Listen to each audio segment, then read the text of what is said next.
What's going on, guys? This is the Knowles and Dogs podcast, as we are back for episode, I believe, 9. I'm Hunter, I'm Dylan. and we have a pretty good show for you guys tonight. But, like we say before, please like and subscribe to the video. Yes. Doesn't take much. It's just a little click. And that's it. That's all we have to do. 5 seconds. No, it 5 doesn't take a seconds. whole lot. So, takes, maybe 5 seconds. 1 second. Dylan, do you want to talk about what the headlines are tonight? Yeah, so I think we're going to start off pretty simple. We're going to talk a little bit about how we feel about the Heisman Trophy that was just announced the other day. So, it's just a couple extra things we're going to go into. We're going to go into some of the opt-outs for some of the bowl games, specifically the Peach Bowl opt-outs that we've seen so far. A little bit in the transfer portal, and then we're going to go straight into a couple of the bowl games this weekend. Yes. So decent show tonight. We're going to talk about, the bowl games from Friday and Saturday, December 16th to the 17th. And, but we will start by some unfortunate news today. The college football world. Mike Leach, Mississippi State head coach, passed away at the age of 61. An unfortunate event, as him and his team were getting ready to play in the Relic Quest Bowl, I think is what it's called. It used to be the Outback Bowl against Illinois, but he unfortunately died from due to a heart condition that it was a heart attack, and he just kind of had some setbacks from it, apparently. But don't quote me. There's stories out there with more details about it. But unfortunate, because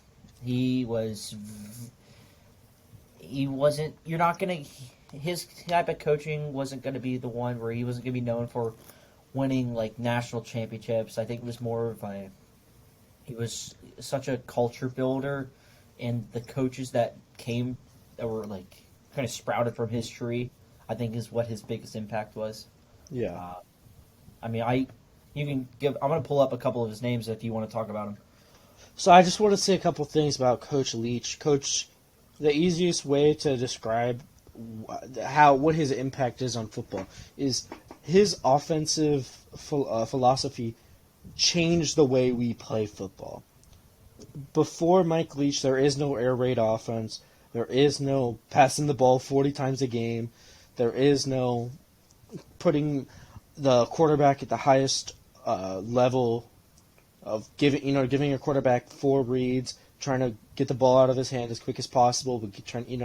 He changed the way we look at offenses. And some of the guys who have come out of his offenses, Gardner Minshew is in the NFL, Michael Crabtree, Wes Welker. Those are just a couple of the guys who have come out of his Texas Tech, his Washington State, his Mississippi State teams have a couple guys in the league now, but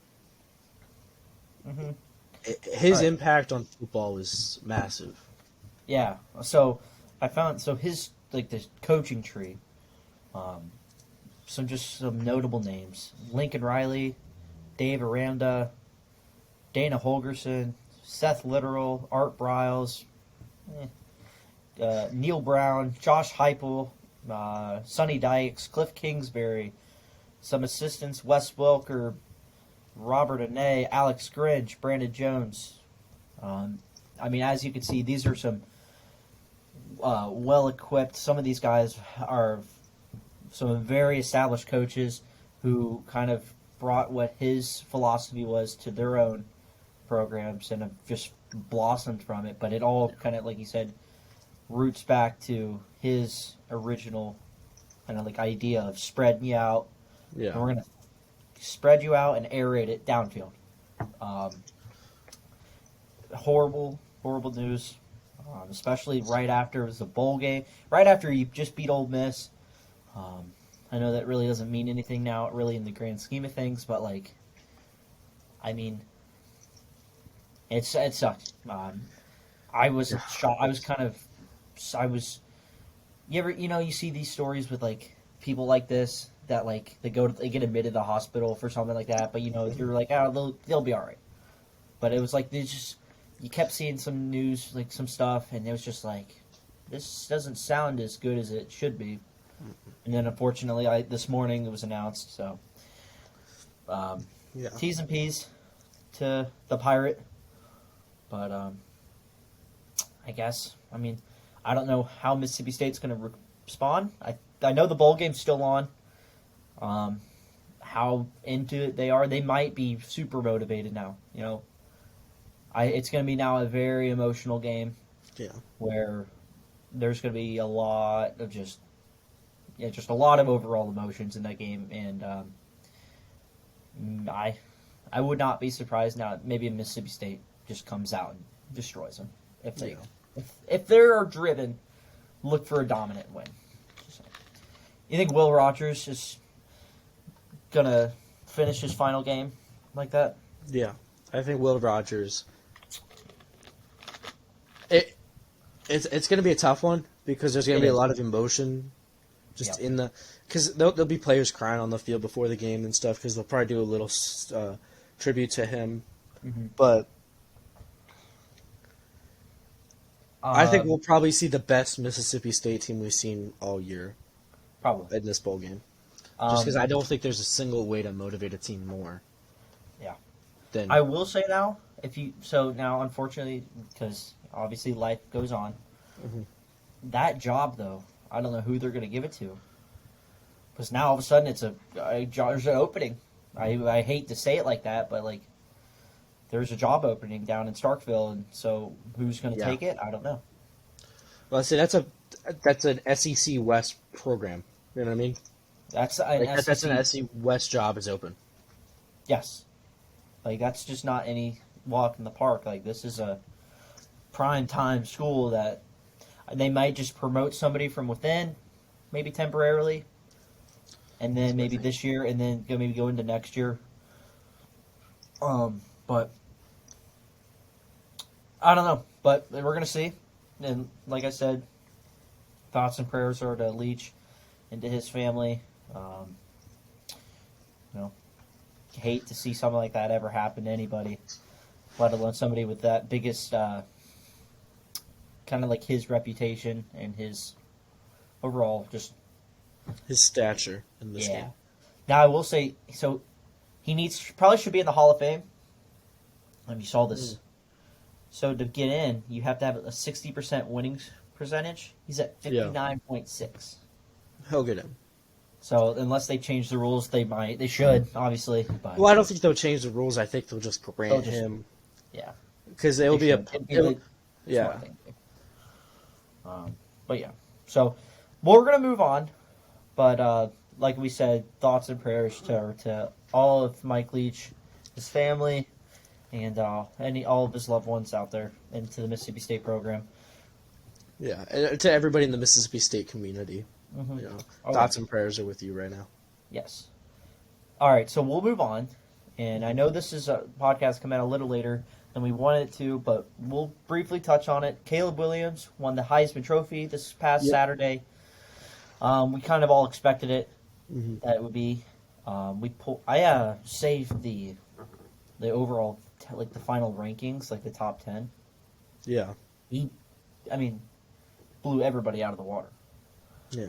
So, I had a feeling, like I told you, I thought he would win by more than you thought. You thought it'd be a little bit closer between him and Duggan.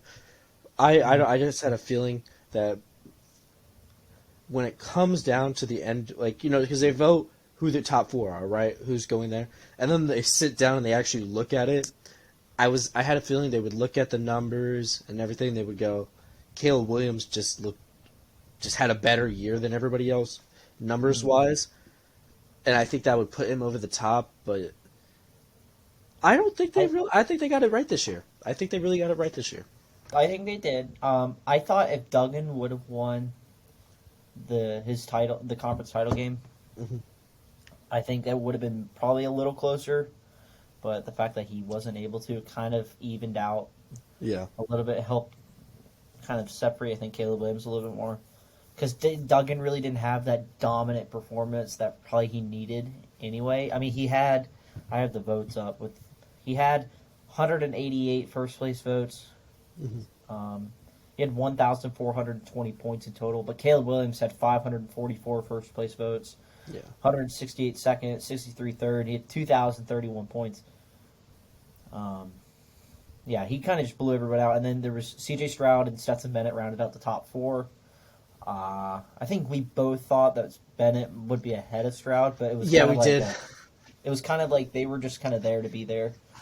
Yeah.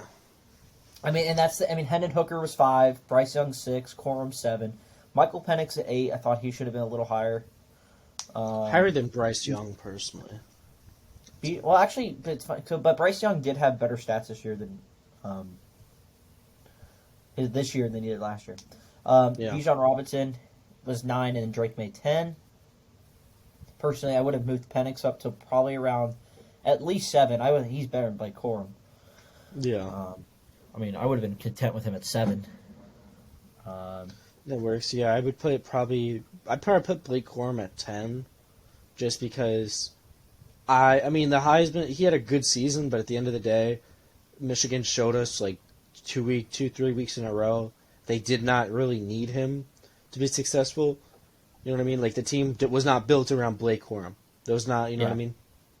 It was kind of a mix. It was a mix around system. Just a quick. Can you see me? Yes, I can. Okay, because I just can't see you on my end. My internet's been a little shaky, but it just has a big. It just says your name on here, so. Okay. I just moved it to full screen, so but I can see if it once internet gets a little smoother here. The internet here stinks, but. I got good internet today. I'm at my mom's house. Yeah. Oh man. It'll reconnect it. Same second. Well, all right. So in the meantime, but yeah. So, like I said, I mean, you could have had Hooker. Stetson Bennett had 36 first place votes. It was more than Hendon Hooker and Bryce Young combined. Mm-hmm. So, I mean, people are all mad that Stetson Bennett was there. He beat Hendon Hooker fair and square. So, Yeah. I mean, it is what it is. The Heisman's not really anything meaningful anymore, in my opinion. It's just a quarterback award. So, I mean, it is what it is.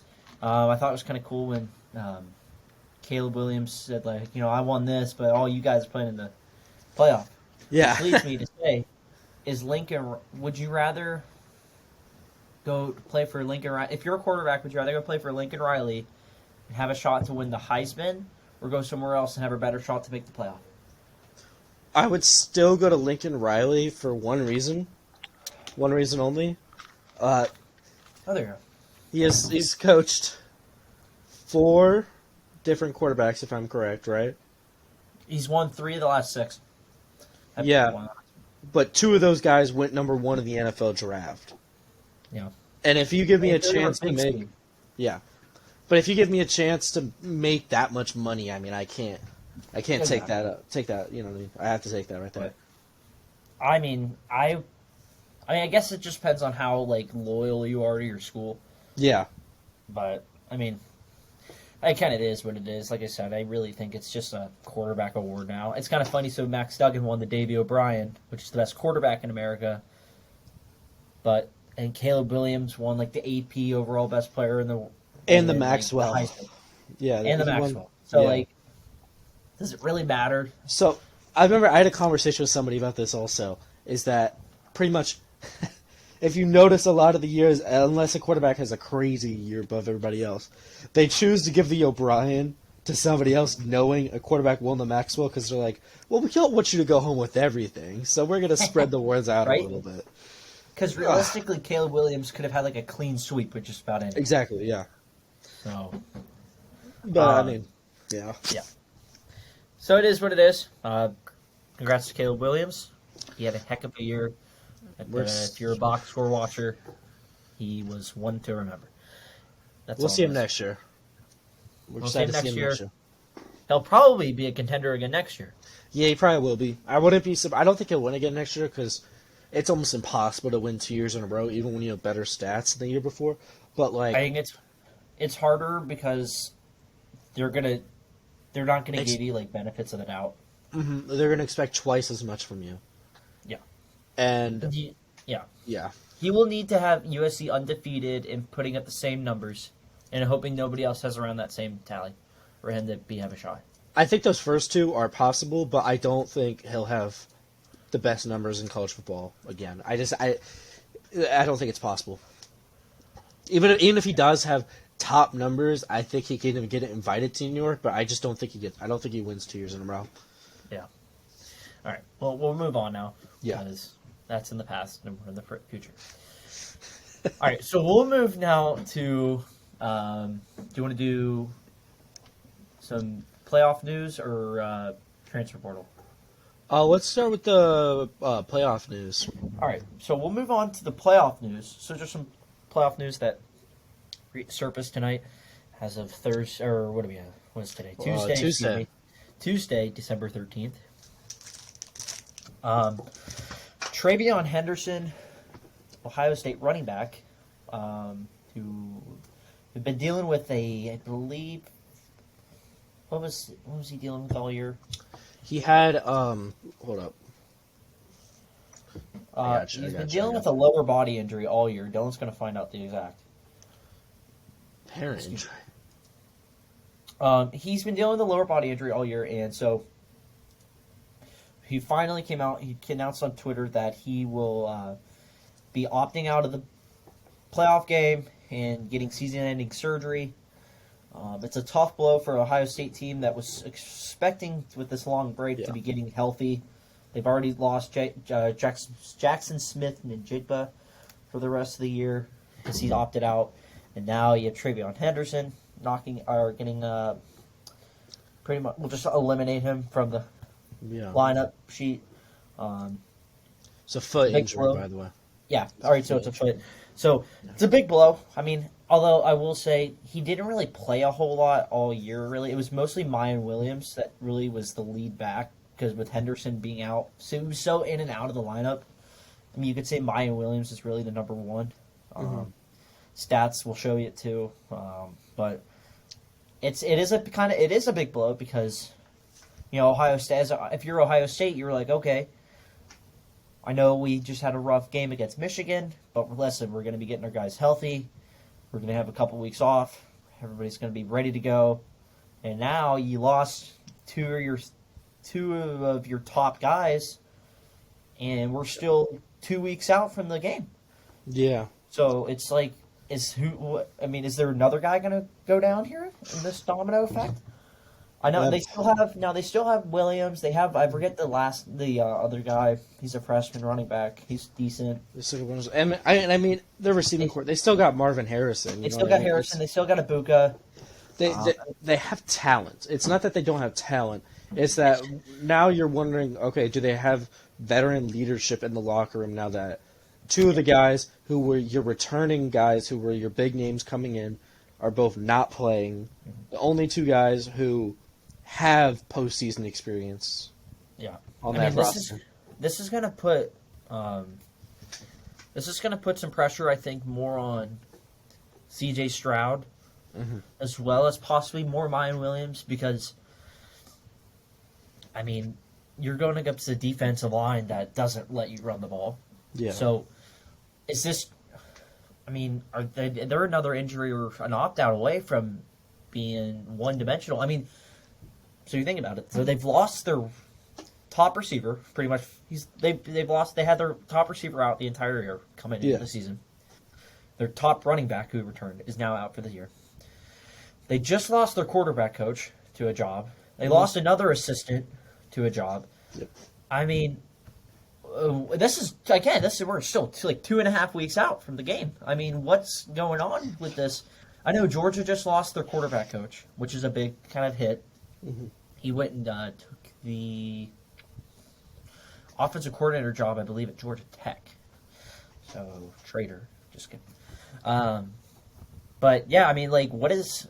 I don't know. I mean, I'm going to look up, because Georgia's also been dealing with a little injury. Ladd McConkey and Warren McClendon, two of our starters, on offense. I'm going to look it up now, see what their status is, if there's anything. But they're going to get out physically manned. And if they get if Georgia is able to just make them one-dimensional, like they do with a lot of their opponents, Ohio State's in for a long night. I don't know. You have anything else to say, or are you looking up something?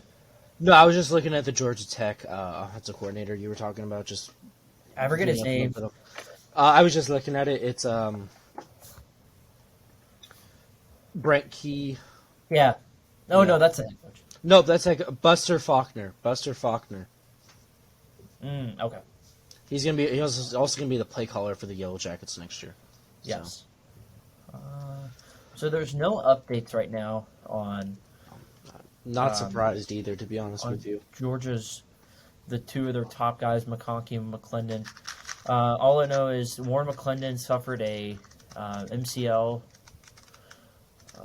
He suffered an MCL injury on his knee, and then McConkey re-aggravated a knee injury that's been nagging him all year. So hopefully they still have a little time. I know closer to the game we'll start getting a better idea, but yeah, we'll see. Mm-hmm. But we'll be doing a bowl playoff preview anyway with this games. But I mean, I did see was it Ohio State's student section or just Ohio State fans in general, like sold out already. Like tickets for Ohio State fans or something sold out, like within like a record time or something. Yeah. I told you their fans will travel well. It's just a shame that they're going to travel and possibly they're going to lose. I mean, I hate to say it right, like straight up, but I think they're gonna lose pretty badly. Yeah. If you had it, I think we talked about this already. I mean, if you had to pick, you were leaning the Michigan TCU as the blowout game, right? Yeah. That line dropped, by the way. It dropped again? It dropped from 9.5 to 7.5. Okay, that's yeah. So, I'm telling you, that game's gonna be close. I'm telling you. I don't know. I have a feeling Michigan I don't know. The way that Michigan team feels, it just feels like they're gonna just kill TCU for some reason. That's just how I feel. I don't know. I just feel like there's a chance Ohio State's offense can just barely hold on with Georgia.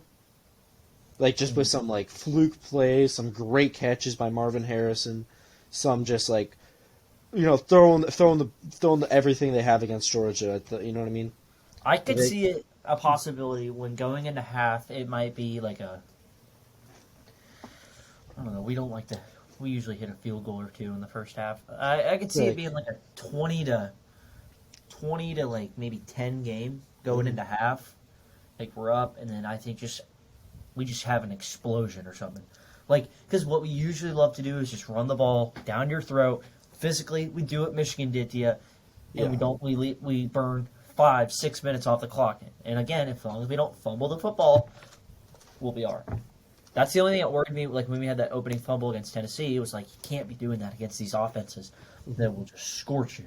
Yeah. So, but luckily we didn't do that. So, but again, we'll move on because we'll talk about that game and all that fun stuff later on at a closer date towards the game. We still got about 2.5 weeks out. So we'll move on now to the transfer portal. Some more news. Dylan, you want to take that away? Oh yeah, I'm gonna start with my favorite news I've gotten in a while.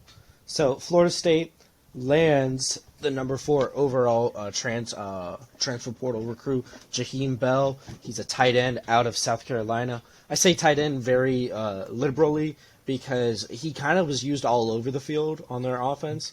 He had around 700 yards all-purpose for them this year. He really didn't get a great in a South Carolina offense that's kind of, for the most part of the year, wasn't very good. He put up pretty good numbers. And he played running back, too, a couple Yeah, times. that's what I was going to say. Is like they used him everywhere. They used him at tight end. They used him at running back. He lined up at receiver a couple times, too. But he's a offensive weapon in the right hands. And I think with Florida State bringing back Jordan Travis, we're bringing back I don't even know who's leaving, actually, because pretty much everybody's coming back. Robert Scott's coming back. Is Johnny Wilson's coming back? Yeah, Johnny Wilson's coming back. Micah Pittman's coming back. I don't know who's leaving. I think our tight end is leaving, but so that's why you got him. Exactly, you got Jaheim Bell to replace him, and then they're finally, after all these years, they're getting Destin Hill, who committed to us back in February 2021 as a senior in high school, and is finally enrolling to play football. Nice. Spring 2023. We're getting Destin Hill.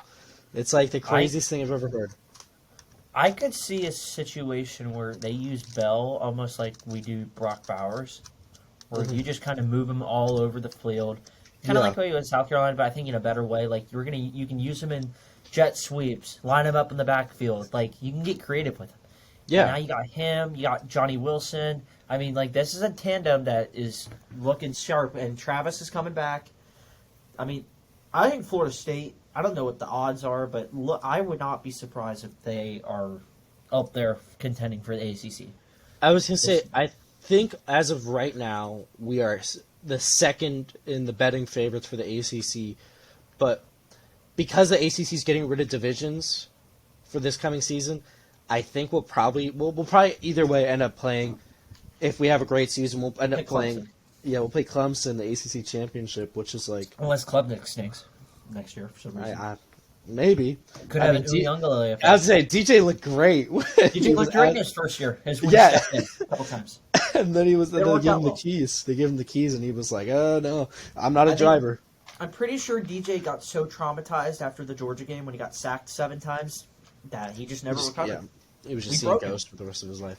We broke him. He sold Jordan Davis in his nightmares for the rest of his life, and we actually sold him, Trayvon Walker, Nakobe Dean, Jalen Carter, Devontae Wyatt. I mean, God, what a defense that was. Man, that was last year, too. I mean, folks, that's what you're looking for right there. I mean, that's the national title we're looking for. Florida State might get there. You know, I think next year's team has a shot. I don't know if they have a shot. I think they have a shot at the playoff. I don't know if national championship is really. The only reason I say shot at the playoff is because they're going to have a relatively not crazy schedule with. Well, the ACC sucks anyway, so you should be all right. They start off the season against LSU in Orlando.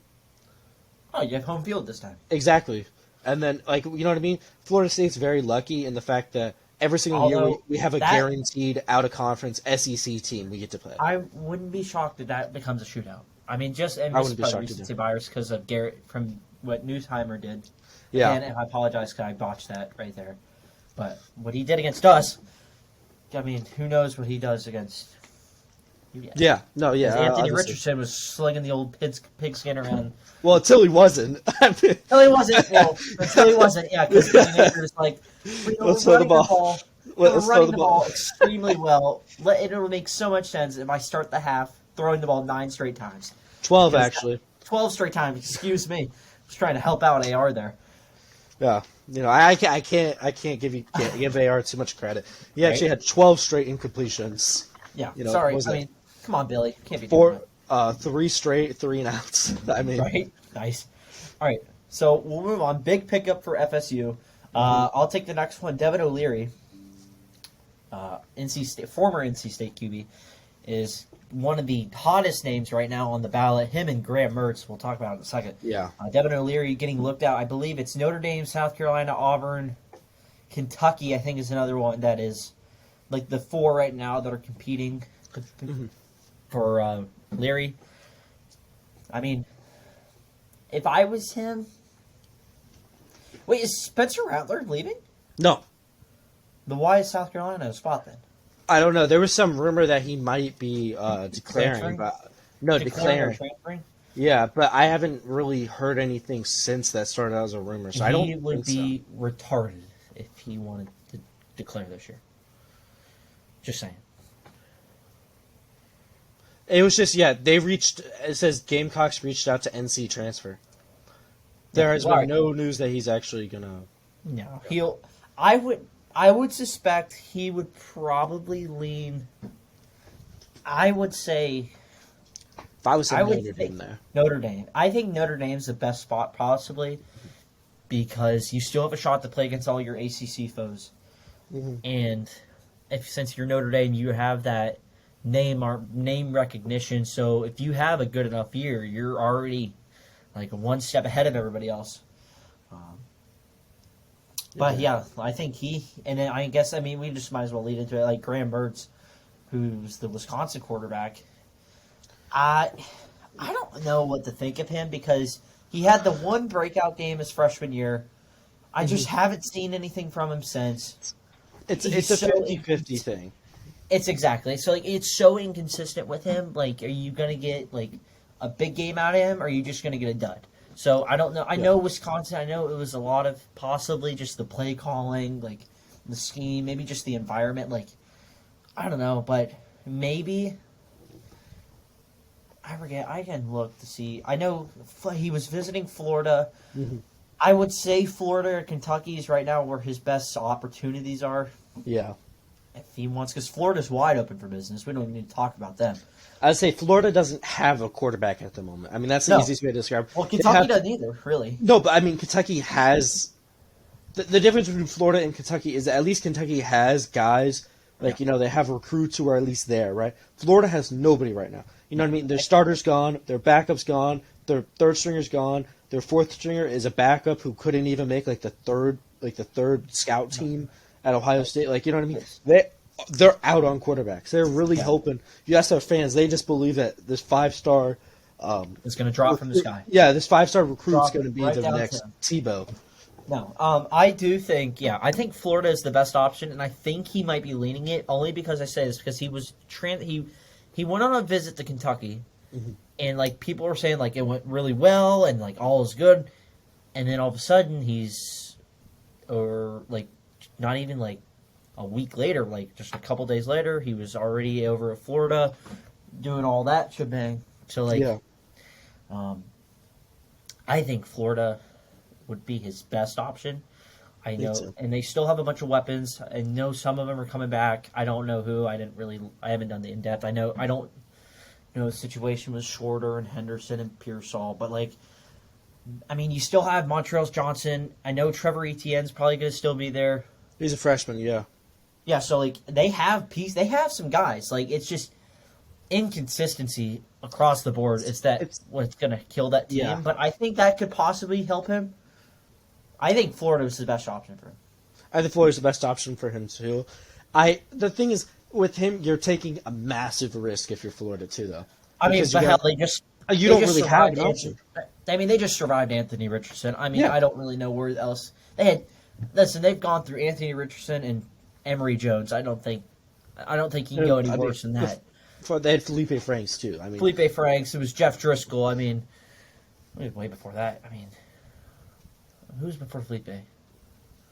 First name came to mind was Will Greer, but Will Greer got suspended.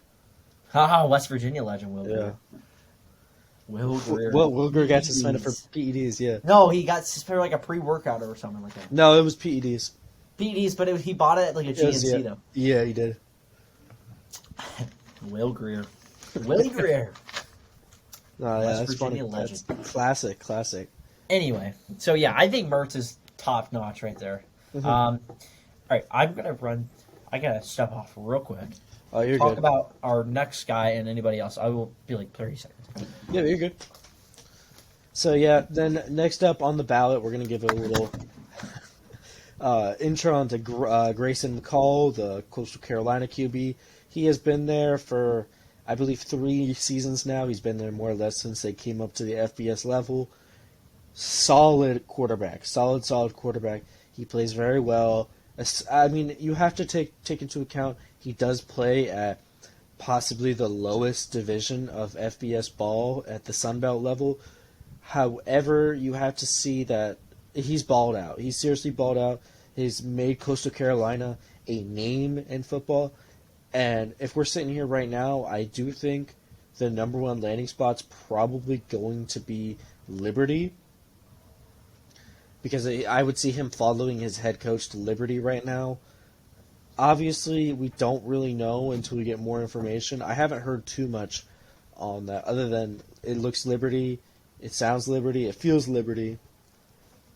I think he'll probably end up transferring to Liberty. Here's Hunter and what he thinks. But right now, I think Grayson McCall is probably going to follow his head coach to Liberty. It's just it's what it feels like right this second. I haven't really heard too many other schools really like honing in on him or recruiting him too much. I've just heard visiting Auburn soon. That was 2 hours ago. Yeah. No, that So makes sense. Auburn, That makes sense. I mean, Auburn needs a quarterback. I mean, I don't think Robbie Ashford's anything special. Rich McCall has been like at Coastal Carolina for like 6 years now. It seems. That's what I was just saying is that you have to respect the fact that he's more or less been there since they came up to the FBS level. So he's a huge reason as to why they're relevant in college football. Yeah, so I mean, he's going to Auburn. I mean, I wouldn't be surprised. It's Auburn or Liberty, right? I mean, possibly. Whichever one decides to hand out a bigger Liberty's in bag. the ASUN or no, they're not in the ASUN. They're in the Sun Belt, aren't they? Yep. They're, it's funny though, because I think their baseball teams in the ASUN. Which makes sense, but because I remember seeing, Florida is in the American for women's lacrosse. And I don't care. But you know what's funny about that? Because somebody posted that the American Conference came out with for television guiding what their logos are supposed to look like in their colors. Oh, geez. So there's a picture out there of the American Athletic Conference in UF blue and orange. Yeah, it's what the, you know what I mean? I think trying to think. I mean, because Hugh Freeze, I think so. They've played against each other when they were at Carolina Coastal and Liberty. So I would be surprised. I mean, if Auburn's the top spot. So we'll see. I don't know. Anybody else we need to talk? Nobody of? No, nobody. No big names. There's been any news about anything. I know from a Georgia standpoint, Rara Thomas. Again, if I botched the name, I apologize. He was a Mississippi State wide receiver who dropped your transfer, entered the portal. He was visiting Georgia this past weekend. So that would be a huge pickup because he was a big-time receiver there. So, yeah. I said, we'll see. Only other name out of Florida State that was big was Sam McCall. He was it was a 4-star cornerback who committed to us in his last class and entered the transfer portal. But if you've been following Florida State, you knew he was going to enter the transfer portal after week 3. But yeah, it's not real news. But yeah, yeah, but a lot of this stuff's smoke and not like you said. It's just a lot of smoke. It's nothing. Nothing serious, really. No. But all right, so we'll move on to our final segment tonight. Yep. Which is going to be Pick'em, presented by Knowles and Dogs Podcast. So let's go. Oh, just a quick reminder again. Hit that subscribe button. We got up. Please. On our last video, we got up to 3 more subscribers. We got to get more than that, guys. Come on. We can do this. We try to get to I don't know. Let's try to get. What do we have right now? We're at 26. Let's get to 30 by the end of the week. Yes. Let's get to 30. That's the goal. 30 by the end of the week. By Sunday. Let's get to Sunday. Yeah. We can get to 30. We could do it. Yes. We need 30 subscribers. Let's try to get to 50 maybe by the end of the year. Woo! That's a solid goal right there. I think that's possible. I think we could really do that. But we need you guys to get the word out. Hit that subscribe button. Find us on Spotify too. Yeah. We're up on Spotify. We're on Amazon Music. Hit those follow buttons. Follow us on the road if you guys are ready. I got a friend. He's in Japan right now. I'm hoping he's spreading us out over there. Get us across continents. Yes, worldwide. Come on. We want to spread that college football love. That's what I'm saying. Give that Knowles and Dogs podcast all over the world. Takes half a second. Just hit that subscribe button. That's all it takes. So, all right. We will move on to Pick'em. So we're just going to, instead of doing a giant bowl preview, we're just going to go day by day.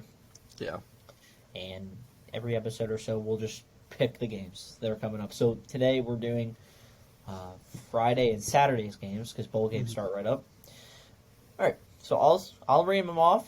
I'll name the spread, and I'll ask you who you think's going to win. Yeah. Miami, Ohio, UAB, in the Hometown Lenders Bahamas Bowl. It's on Friday the 16th at 11:30 a.m. on ESPN. UAB currently an 11-point favorite. Dylan, who do you have? I was leaning UAB from the beginning. Okay. You think they'll cover? Yeah, I think they'll cover. Okay. I haven't heard so anything good out of Miami, Ohio this year. I don't know about you.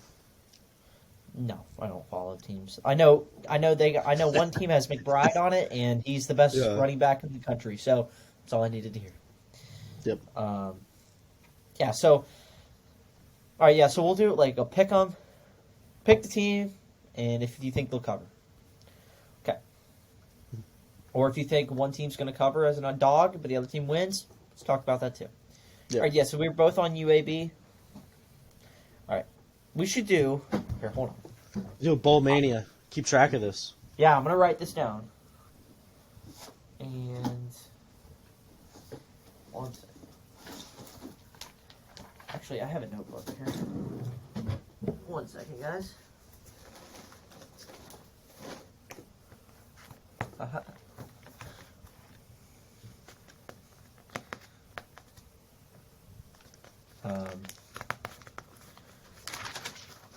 While we're doing this, you guys want to hit us up on social media too. Find us on YouTube, obviously, Knowles and Dogs Podcast. Hit that subscribe button. Yes, or on Instagram, you can find me at Hunter DeLauder, at Hunter DeLauder. You can find me Dylan at Dylan Tackman. Yes, on Snapchat. No, we won't do Snapchat. But Yeah, no, Twitter. Yeah, that's private information, buddy. Twitter. Although on Twitter you can find me at Hunter DeLauder. I do a lot of. I tried my best to get the Knowles podcast out, or Knowles Dogs podcast out. Really, you see a lot of Georgia, Florida State stuff, or just college football stuff in general. I like. But my name, it's under DeLauder Hunter, but the profile pic is our cover. Yeah. So it's gonna look like that. Hit that up. That's my dog, Max. Big Georgia Bulldog fan. Even though he's from Baton Rouge, but he's a dog. So, all right. So I'm gonna write down bowl pick'em. Yep. And we're just gonna go down the list. Just 1 through, I think there's 40 something games. I don't know. Could be wrong. All right. So Dylan and Hunter. All right. So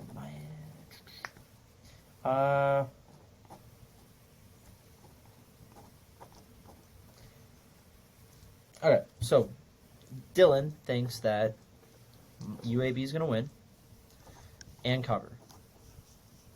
Cover the -11? Yep. Okay, same. All right, next game. UTSA Troy at the Duluth Trading Cure Bowl. Both teams come in at 11-2, ranked. This is a ranked matchup too. 25 versus 24. This is Friday, 12/16, or the 16th at 3 o'clock on ESPN. Troy is a 2-point favorite. Dylan, who are you picking? UTSA with the upset. Ooh, hold on 1 second. Actually, I'm gonna go to a special app of mine. It gives me lines. I'm betting. All right, yeah. So you're taking UTSA. Yes, I am. You're taking them +2 or to win outright? Okay. The win outright. So we'll just put +2.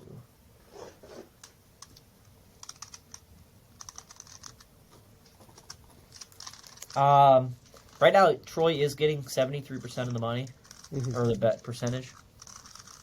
So obviously more people are leaning towards Troy. Troy is 10-3 ATS, while UTSA is 7-6. So yeah, I mean they're pretty evenly matched. I'm gonna take Troy though. I think Troy, who blew out who's just kind of steamrolled through the Sun Belt this year.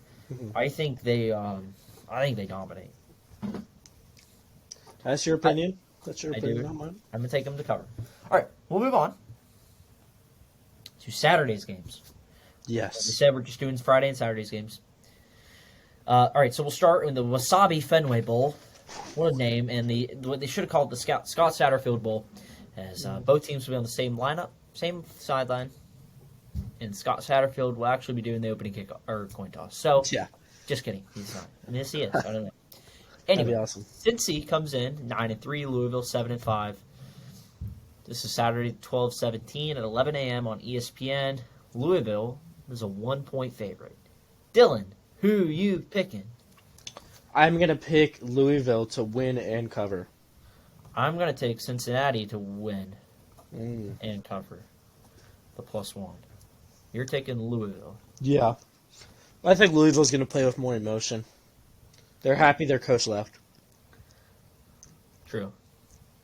All right, so you're taking the -1. Okay. All right, next one is the SRS Distribution Las Vegas Bowl, where Florida, the mighty Florida Gators, soaring in at 6-6. Will take on the Oregon State Beavers, who are ranked 14th in the country at 9-3.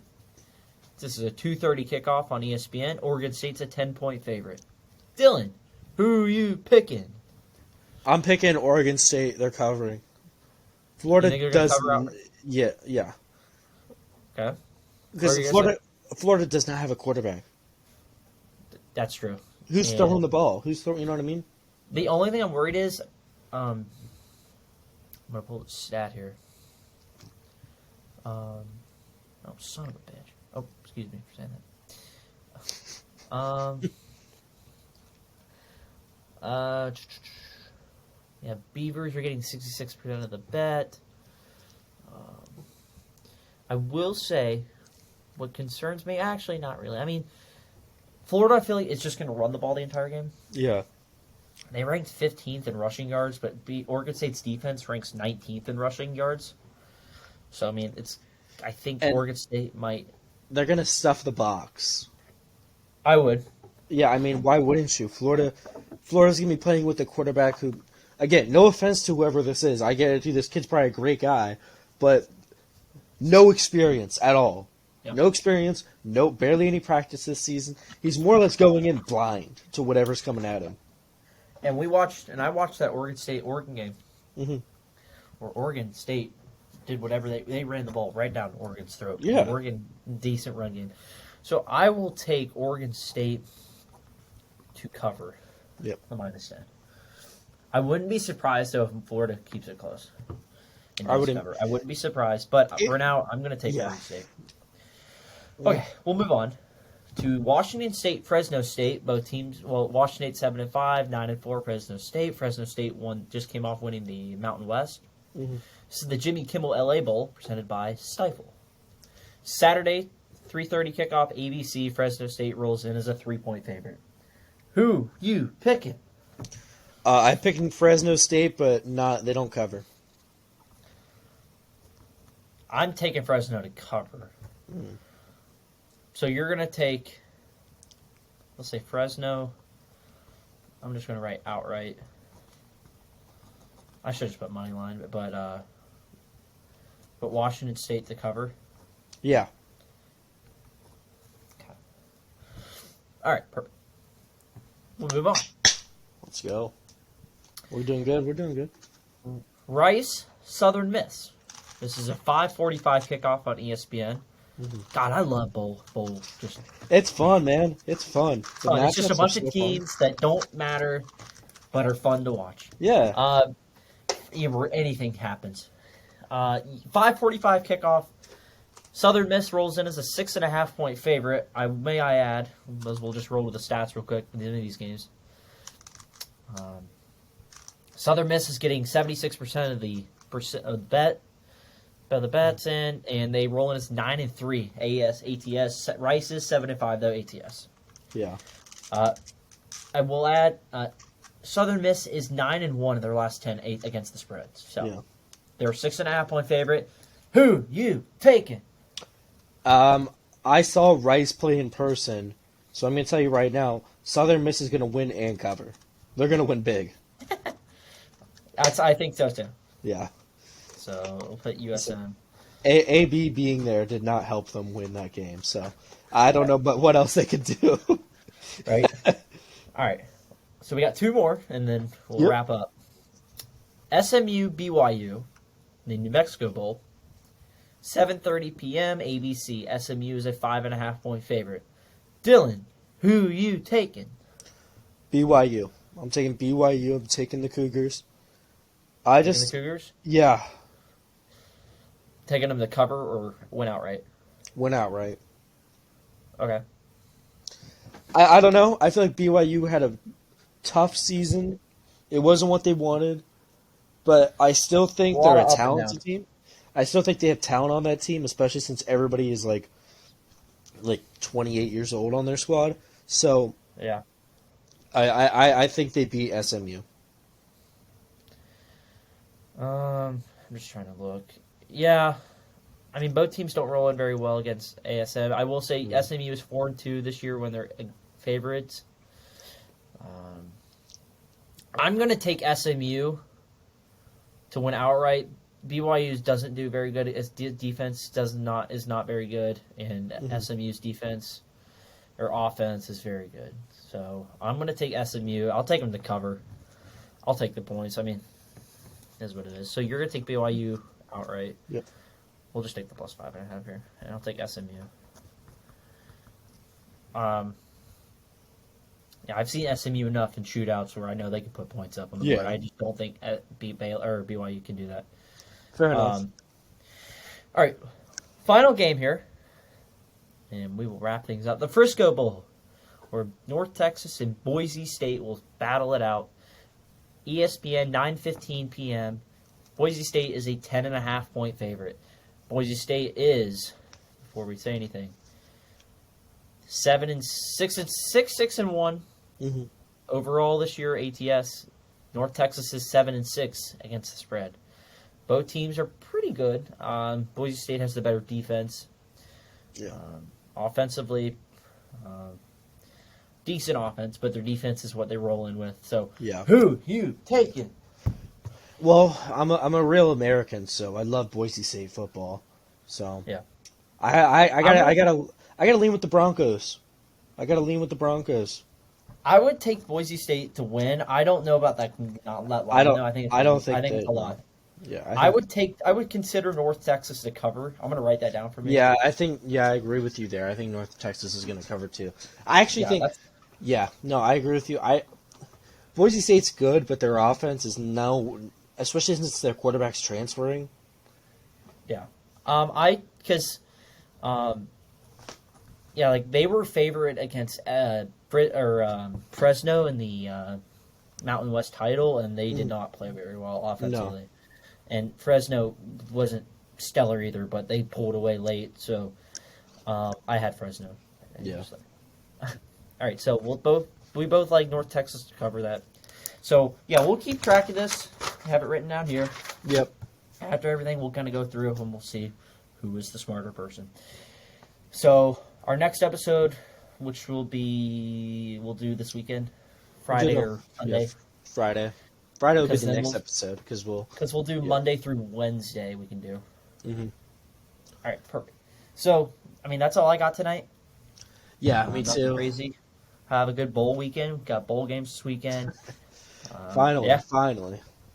Football's back, so that's all I have right now. If you have any final comments.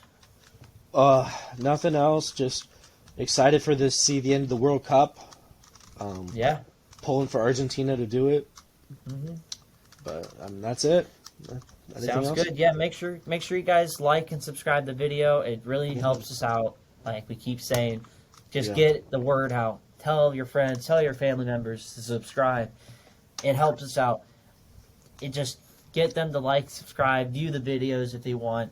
But obviously view the videos because that's the main goal. But subscribe too while you're at it. Yeah. If you're gonna watch the video, even if it's for like a minute, might as well just hit that subscribe button. It takes half a second. do that. Find us on Spotify, Amazon Music. Eventually, we'll get it to somewhere, Apple Podcasts. But we'll get it on there. Spotify is our main hub right now. So if you Yeah. have Spotify, hit us up, follow us. Helps out a lot because we're able to get those numbers up. It means more people are going to be aware of us. So, yeah. And so we'll just keep this machine rolling. Yep. So this is the Knowles and Dogs podcast, and we'll see you guys there. Signing off. See you guys. See ya.